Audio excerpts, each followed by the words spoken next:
இன்றைக்கி வந்து நம்ம என்ன பார்க்க போகிறோன்னா, ஒரு குக்கிங் வீடியோ தான் பார்க்க போகிறோம். குட்டியாக ஒரு குக்கிங் வீடியோ தான். என்னென்ன செய்கிறோன்ட்டு முதல்ல வந்து முட்டைக்கோஸ் பொரியலுக்கு அதை நம்ம ஆவியில் வேக வச்சு எடுத்துக்கலாம். இப்போ சாம்பார் வந்து நான் காய்கறிலாம் போட்டு எல்லாம் கொதிக்க வச்சு விட்டேன். சாம்பார் கரைச்சி ஊற்றுறதுக்கு தேங்காய், கருவேப்பிலை, வரமிளகா, ஒரு ஸ்பூன் சீரகம், இது எல்லாத்தையுமே நான் கொரகொரப்பாக அரைச்சி ஊற்றுவேன்.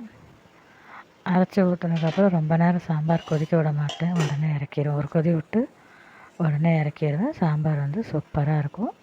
சாப்பாட்டுக்கும் நல்லாயிருக்கும், டிஃபனுக்கும் நல்லாயிருக்கும். உங்களுக்கும் பிடிச்சிருந்ததுன்னா நீங்களும் ஒரு தடவை செஞ்சு பாருங்கள். ஒரு தடவை செஞ்சு பார்த்தீங்கன்னா உங்களுக்கு அந்த டேஸ்ட்டு பிடிச்சிக்கும். அதனால் செஞ்சு பாருங்கள், கண்டிப்பாக பிடிக்கும். இப்போ நான் எல்லாம் அரைச்சி ஊற்றியாச்சு. இனி அடுத்து வந்து முட்டைக்கோஸ் வேக வச்ச இல்லைங்களா, அது நல்லா வெந்துருச்சு. ரொம்ப குழைய வேகக்கூடாதுங்க, கொஞ்சம் இந்த பதத்தில் தான் வேகணும். அப்போ தான் வந்து பொரியலுக்கு நல்லாயிருக்கும். இப்போ மோர் குழம்பு தான் தாளிக்க போகிறேன். அது ஃபஸ்ட்டு எப்பவும் போல் கருவேப்பிலை எல்லாம் போட்டு தாளிச்சிட்டு மோர் குழம்புக்கு எல்லாம் அரைச்சி வச்சுருக்கேன்.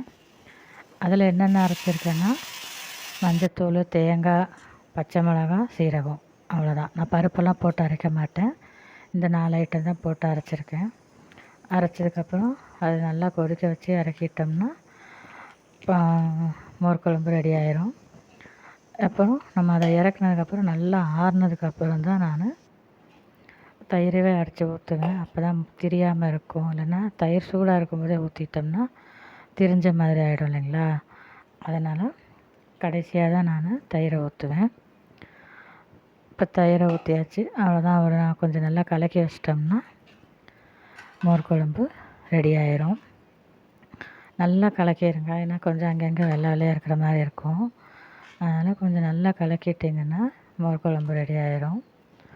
அப்புறம் நான் முட்டைக்கோஸ் வேக வச்சு எடுத்து வச்சுருக்கோம் இல்லைங்களா. இப்போ நம்ம அதை அப்படியே எதுவுமே செய்யணும். கடுகு, பருப்பு, காஞ்ச மிளகாய், பச்சை மிளகாய் போட்டு அதை அப்படியே 2 பெரட்டி தேங்காய் பூ போட்டு இறக்கிட்டோம்னா சூப்பரான முட்டைக்கோஸ் பொரியல் ரெடி ஆயிரும்.